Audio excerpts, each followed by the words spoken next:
How many of us want peace? Everyone. That's the main struggle of the day, is it not? Peace. Peace in everything. All I've really wanted is peace. All we've really wanted is peace. But then we're faced with the reality of the world we live in. And peace is the last term I would use to describe it.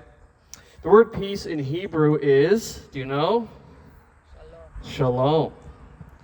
And it means to be in harmony, in balance with creation.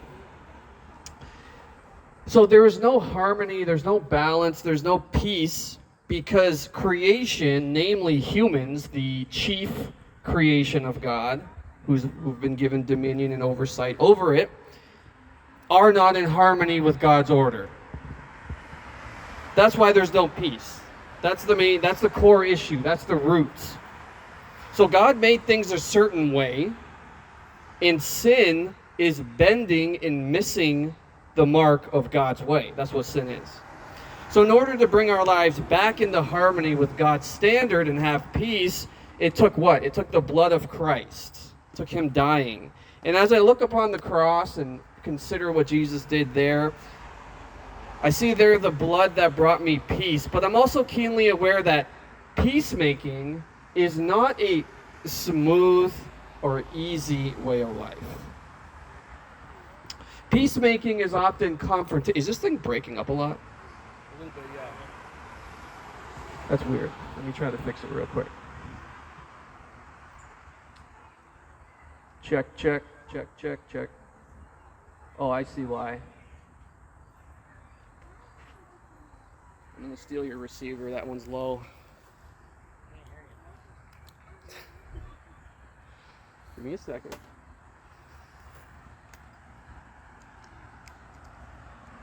Check. All right.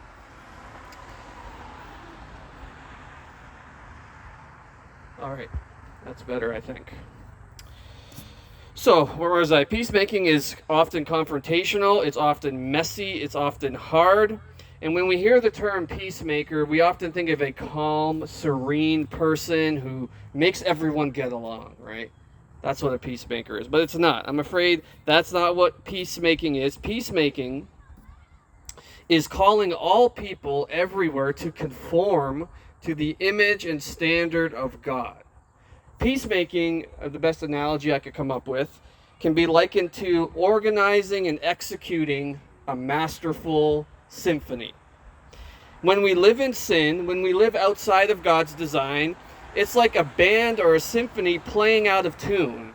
The singer's voice is cracking, the guitar strings are loose and they're breaking, the drummer's way off beat, he's like drumming another song, he's not even paying attention. The whole thing sounds sort of like a tornado blew through a music store and it's just making clanging and sounds. It just sounds like garbage and you gotta plug your ears because it gives you a headache and you can feel it in your chest and you get anxious.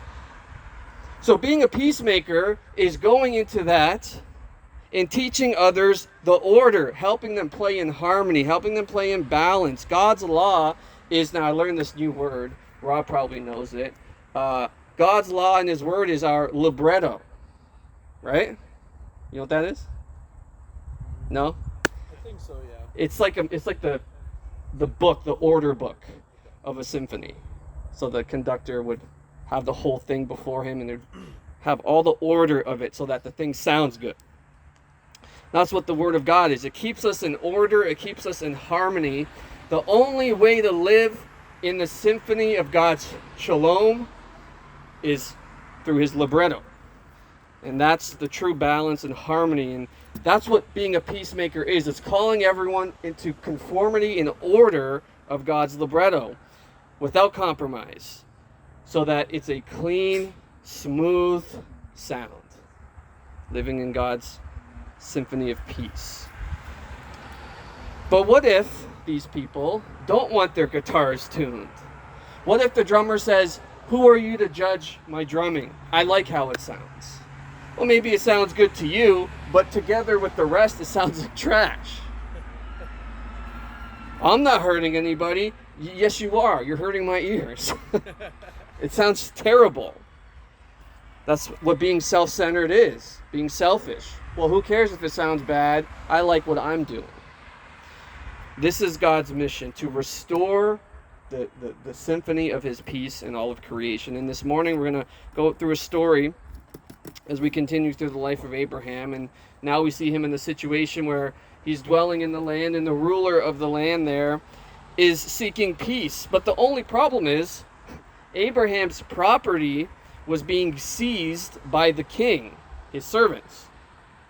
So how can you have peace when your property is being stolen from you? There can't be any peace there. There can't be peace where there's theft and injustice. So let's go ahead and see how this resolves. Genesis 21 verse 22. At that time Abimelech in Phicol, the commander of his army, said to Abraham, God is with you in all that you do. Now therefore swear to me here by God that you will not deal falsely with me, or with my descendants, or with my posterity, but as I have dealt kindly with you, so you will deal with me and with the land where you have sojourned. And Abraham said, I will swear. So a lot had changed in Abraham's status in the land where Abimelech was king. Now Abimelech the king first treated Abraham like a nomadic visitor in his land, but now Abraham's status had grown to a point where Abimelech looks at him and goes, okay, I better make peace with this guy. Abraham was a rich man when he settled in that land, but his prestige had grown so dramatically, his status had grown so dramatically that the king says, I need a peace treaty with this guy, because if I don't get a peace treaty with this guy, if he gets aggressive with me, his household could take down my whole kingdom and he could become king. So Abimelech brings the commander of his army. Now isn't that interesting? The king comes with the commander of the army to ask for peace. And he makes the observation, he says, Abraham, we know that God is with you in all you do. God had so blessed Abraham that it quite literally put the fear of God into the people of the land there. And they understood, just from observing his life, that God was with him, and this God was not like the other gods that they've ever encountered. So Abraham, his God, they saw, was actually with him and blessed him. And if you remember from the sermon a few weeks ago, Abraham prayed for Abimelech, and his household was healed, and all the women in his household became pregnant and began bearing children. And since that time, everything Abraham put his hands to, God blessed.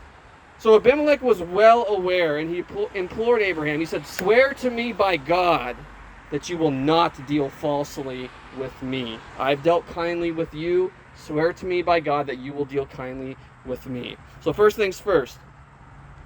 Abimelech knew Abraham was a man of God, so he set the bar high. He said, swear to me by God. The God that we have all observed has blessed you. Swear to me by him. Because if you swear to me by any other, your gold and your riches and your cattle, that's not really a big deal. But swear to us by God so we know you're serious.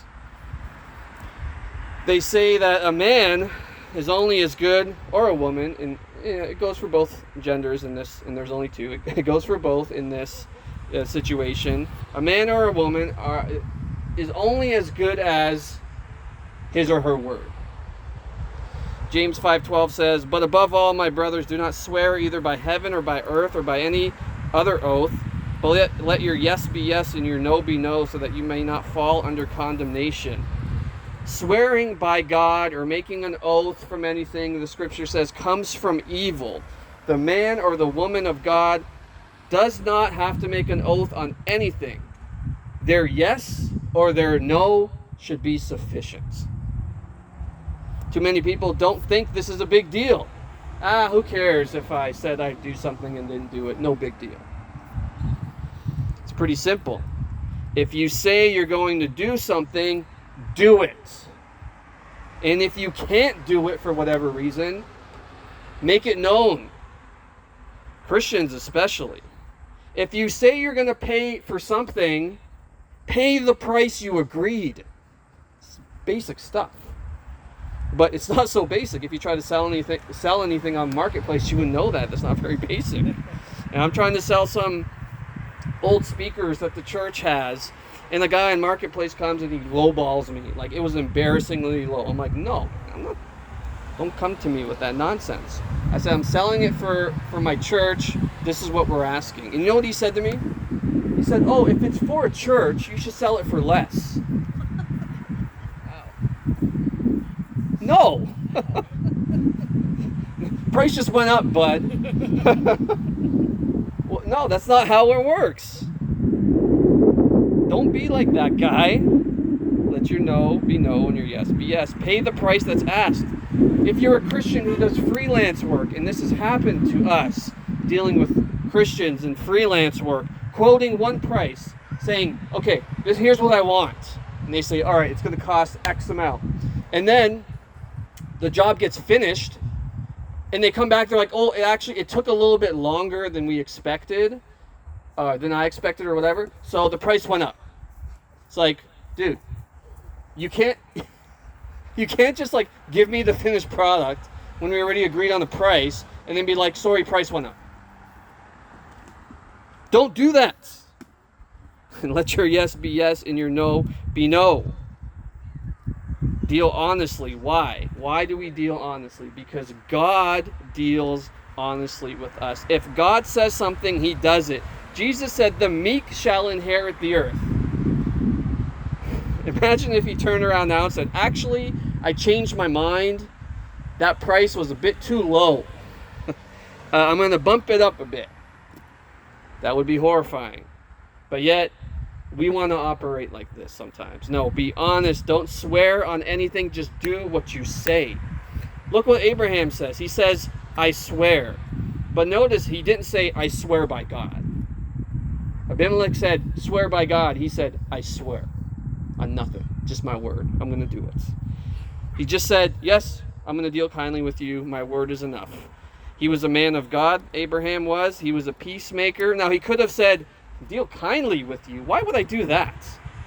Look at my people. You come to me with your army commander asking for peace. You're afraid. So here's what I'm going to do. I'm going to annihilate you and take all your land. He could have said that. But he was not a conquering king. He was a servant of God. And God promised his descendants all the land. So why take up arms for it and fight for it now? God will do it. God did not instruct him to take up arms. So he just rested in God's promise, accepted the terms of peace. And he accepted those terms by just saying, yes, I'll do it. I accept. Is your word trustworthy? Are you the type to say, yes, I'll be there and then not show up? Like being flaky is a sin. It's a lie. Oh, I'll be there. Yeah, absolutely. They don't show up. It's a lie. Unless, of course, like something comes up, you call, hey, I can't be there, whatever. But don't let your word be worth less than nothing. Do what you say. Be where you say you're going to be. If anything does not reflect the character of God, it's the image of sin. Jesus said, let what you say be simply yes or no. Anything more from this comes from evil. Did you catch that? Anything more than a simple yes or a simple no comes from evil. Abraham agreed to the peace treaty, but things weren't all rosy. He agreed, but then he said, there's some issues I'm having, Abimelech. These need to be rectified. Verse 25. When Abraham approved Abimelech about a well of water that Abimelech's servants had seized, Abimelech said, I do not know who has done this thing. You did not tell me, and I have not heard of it until today. So Abraham took sheep and oxen and gave them to Abimelech, and the two men made a covenant. Abraham set 7 ewe lambs of the flock apart. And Abimelech said to Abraham, what is the meaning of these 7 ewe lambs that you have set apart? He said, these 7 ewe lambs you will take from my hand, that this may be a witness for me that I dug this well. Therefore that place was called Beersheba, because there both of them swore an oath. So they made a covenant at Beersheba. Then Abimelech and Phicol, and the commander of his army, rose up and returned to the land of the Philistines. So there's a dispute about a well of water. He said, I'll do it. I'll treat you kindly. But my well, your servants seized it. We can't have this. I need my property back. Now, when this was news to Abimelech, he had no idea this had happened. So he tells Abraham, hey, look, slow down. It's the first I'm hearing of it, all right? We can work this out. So Abraham takes 7 young sheep. He offers them to Abimelech as a witness. This is my well. Here are the sheep. This is our witness. It's mine forever. Now, this issue of theft, this issue of seizure of property is no small thing. There can never be true lasting peace between people if there's theft. And recently in Canadian history, we well know that we witnessed the government of this country go way, maybe not above Abimelech's people, but pretty much there, the way of Abimelech. The truckers and the concerned citizens that descended upon Ottawa in February were calling the government to stop with the mandates. And because of evil mandates, we saw scores of people have their personal property literally taken from them. When you're not permitted to open your business, that's theft. Abraham dug a well, and that well was essential for his household and his cattle. Now, Abimelech's servants came and said, this is non-essential. This is a non-essential well. We're going to take it from you. You don't need it. We're taking it for us. We're seizing it. You're not authorized to use it. That's quite literally the same thing that the government of our country has done. They seized every business in the land, and they said, you may open, but you may not. On what basis? Our word. We're in charge. We're seizing it. It's all ours. You do what we say. And when an aggressor comes and says, you may not open your business, you may not make a living, what they're essentially doing is sentencing you to death by starvation. Now you might say, well, that's a little extreme.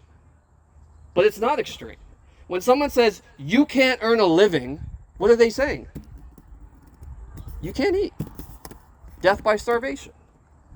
Figure it out. Abimelech's servants seizing Abraham's well was essentially a death sentence by dehydration.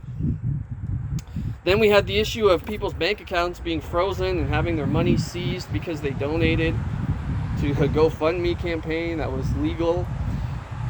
Now, I've heard a lot of Christians say silly things like, look, don't get involved in this stuff, Alan. You talk too much about this stuff. Don't get involved in politics.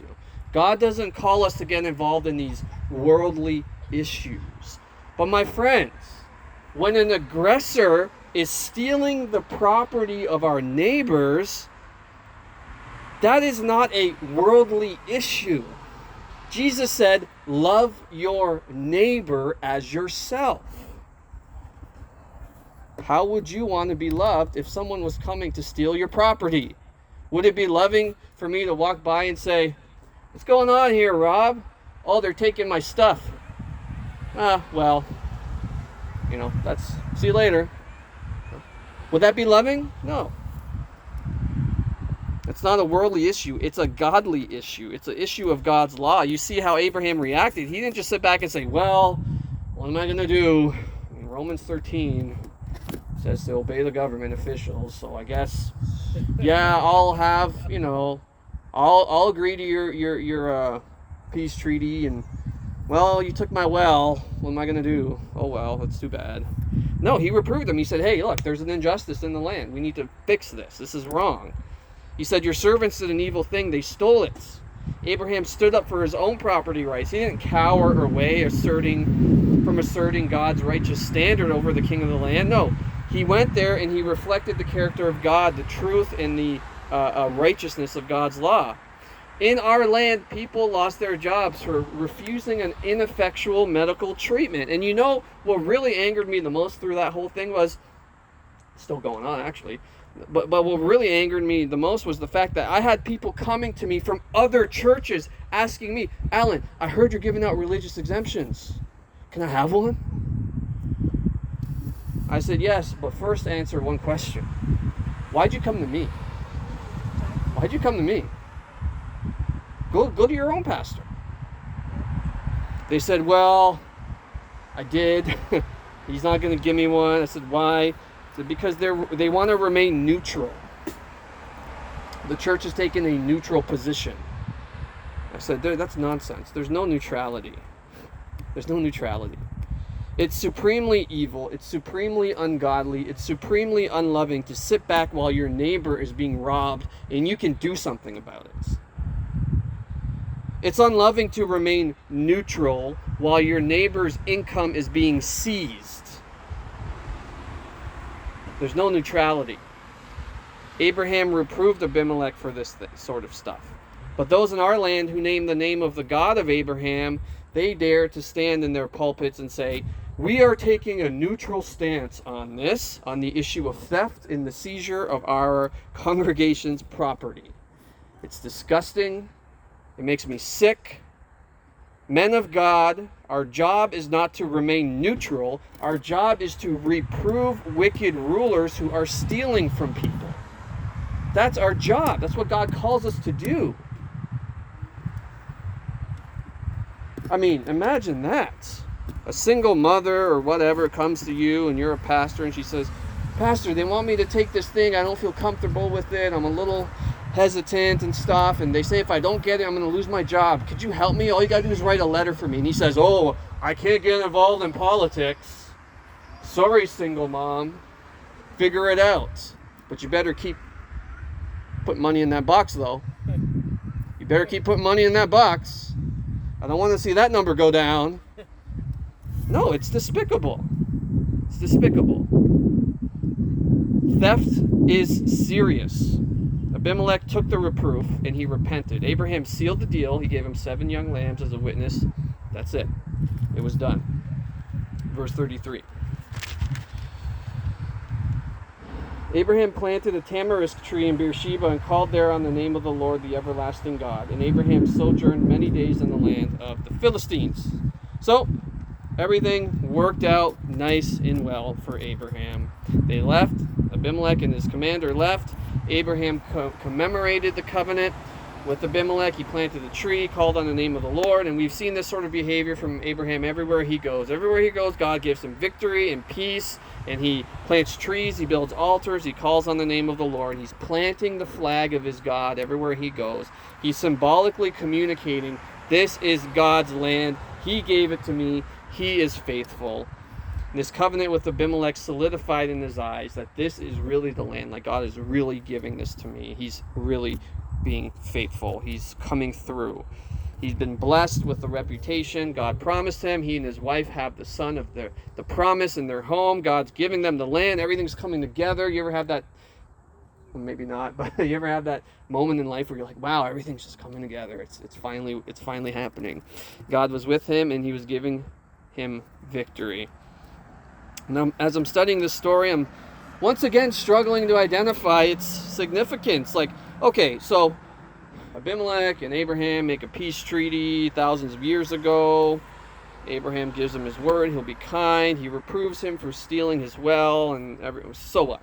Why is this significant for us in the 21st century? What's the big deal here?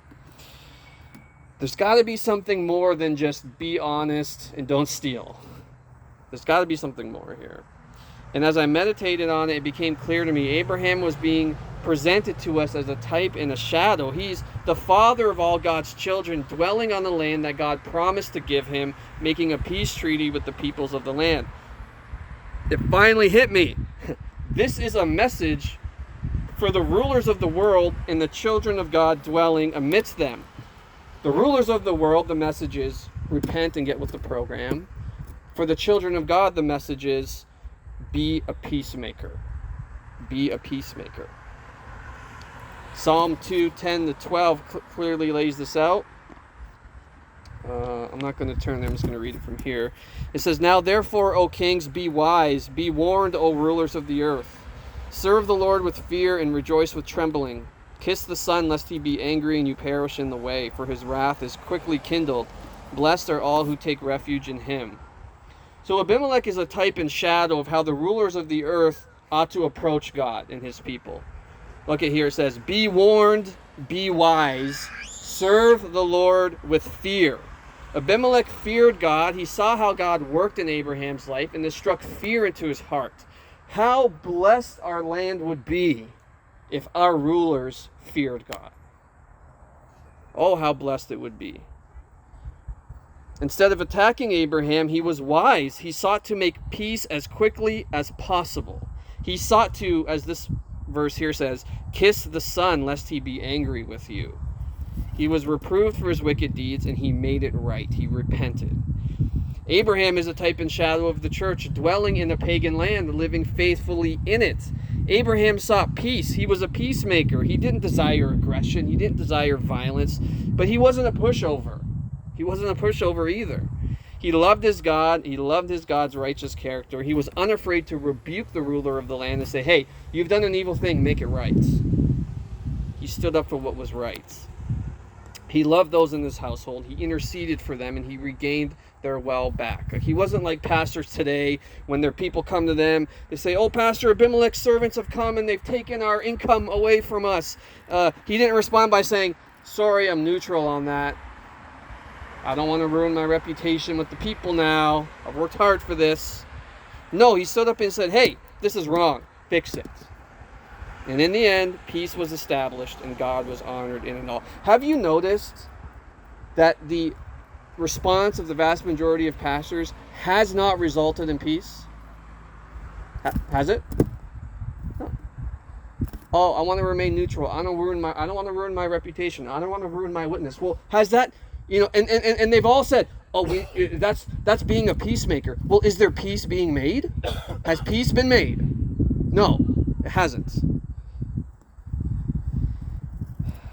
But in the end, Abraham standing up and advocating for truth and righteousness did lead to peace. A confrontation was the peacemaking route. So what is the message? What is the story speaking? It's speaking boldness and strength into our weak bones. It's reminding us Jesus said, blessed are the peacemakers, for they shall be called sons of God. We are the sons and daughters of God, sons and daughters of Abraham by faith, and our calling is to be a peacemaker. Jesus is the Prince of Peace, but at the same time we understand peace cannot reign in a land where God's standard is being shunned. Do we all agree that Jesus was the ultimate peacemaker, the best, most effective peacemaker? Okay, let's go through his life and see what he did. Was he being a peacemaker when he made a cord of whips and went in the temple and started whipping people and tossing their money around and kicking the tables over and get out of here, get out? Was he being a peacemaker then? Yes. Well, yeah, of course. All he did was peacemaking. There's never a time where he was not peacemaking. So evidently that's peacemaking. Was he a peacemaker when he told the Pharisees, you're a bunch of whitewashed tombs full of dead men's bones, you vipers, Was he being a peacemaker when he said it'll be more tolerable for Sodom on the day of judgment than for you? Was he being Yeah, he was being a peacemaker then. Was he being a peacemaker when he rebuked those oppressing the people with heavy burdens? Yeah, he was being a peacemaker. Real peacemaking does not hide from confrontation. It's not this flowery thing. Real peacemaking is asserting boldly the loving laws and standards of God. That's peacemaking. And it doesn't often feel like peacemaking because we have this Hollywood idea of what it is to be a peacemaker. Peacemaking is, it's messy. Jesus came against evil. He came against the wicked rulers in his nation. Well, look at the situation with John the Baptist. He rebuked Herod for his sexual sin. He said, "Hey, Herod, this is unlawful for you to do this thing." And they chopped his head off. And they went to Jesus and they said, "Jesus, what do we do about this?" And he said, "I tell you the truth. There's none greater born among women than John the Baptist." Whoa. Okay. Well, that communicates something. He boldly asserted God's authority and his word over every area of life. He healed the sick, he raised the dead, and he often did it in such a way as to purposely frustrate the religious leaders. He would wait till the Sabbath to heal someone. I'm convinced of that. I'm convinced it was Thursday afternoon and he's like, I'm going to wait till the Sabbath to heal that guy. Just so I can mess with these guys, And then here comes the Sabbath and Jesus walks in and he goes, hey, show me your hand or whatever. Oh, it's healed. And they go, whoa, what is he doing? He's healing on the Sabbath. It's like, yeah, I do what I want. I'm the Lord of the Sabbath. He called the oppressors all types of names. He exposed their hypocrisy. He publicly put them to shame. All these actions were actions of the world's most pure peacemaker. Why? Because the intent of his actions was to bring the world into harmony and conformity with God's libretto. He came to earth, He went in the temple. He went amongst the religious leaders. And what he heard in his ears was clanging cymbals and offbeat drumming and cracking voices. He heard a ugly sound. And he came in there. He said, hey, you, get in line with God's harmony, or else you're all done. Colossians 1:20 says that Jesus made peace by the blood of his cross. He rose from the dead. He exited his tomb alive. And now we follow him. We're made right with God. Although while we were still sinners, he died for us. Christ makes a covenant of peace between us and God. And the payment was his blood. And he looks at us and he says, go and be a peacemaker like me.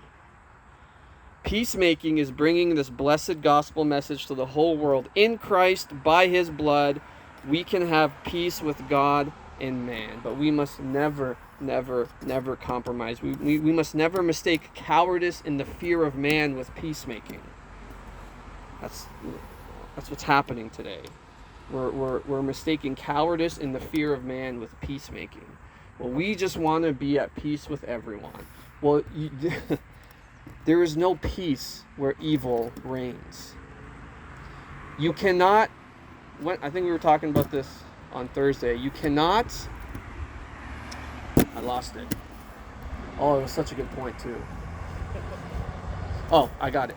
You cannot negotiate with evil.